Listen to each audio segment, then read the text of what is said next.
বলুন তো এই বানটা কী দিয়ে তৈরি? না ময়দা বা আটা কোনো কিছুই না, এটা মসুরের ডালে দিয়ে তৈরি একটি বান। আজকে আমরা এটা নিয়েই জানবো। এটার কিছু উপকরণের ছবি আর ক্লিপস আপনাদের সাথে শেয়ার করছি। ভিডিওতে আপনারা দেখতে পাবেন উপকরণগুলোর ছবি এবং সাথে মেকিং প্রসেস। এটি ডায়াবেটিস পেশেন্টের জন্য অনেক উপকারী আর হেলদি একটা বান বা পাউরুটি হিসাবে আমরা জেনে থাকি।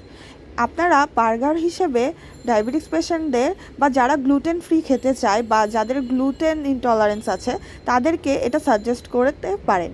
আমরা ইসেগুলোর ভুসি দিচ্ছি মসুরের ডালের সাথে, তার সাথে থাকবে টক দই আর 1 চিমটি লবণ স্বাদ পরিমাণ মতো, এবং সাথে অলিভ অয়েল আর একটু খাবার সোডা আর একটু বেকিং পাউডার, এগুলো আর লেবুর রসে আধা চামচ।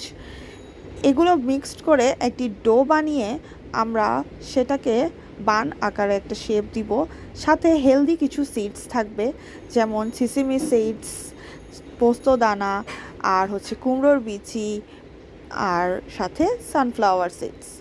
এগুলো আমরা যখন গার্নিশের জন্য ইউজ করব, এগুলোরও কিন্তু হেলথ বেনিফিটস আছে, যা নিয়ে আমার আলাদা কিছু ভিডিও রয়েছে যেগুলো আপনারা দেখতে পারেন।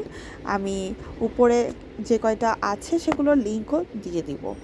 পাশে আপনারা এটা একটা হেলদি বান হিসাবে শসার সাথেও খেতে পারেন, নাস্তার হিসেবে, অথবা বার্গার বানিয়েও খেতে পারেন, অমলেট বা যেভাবেই ইচ্ছা। ধন্যবাদ সবাইকে। সুস্থ থাকবেন, ভালো থাকবেন।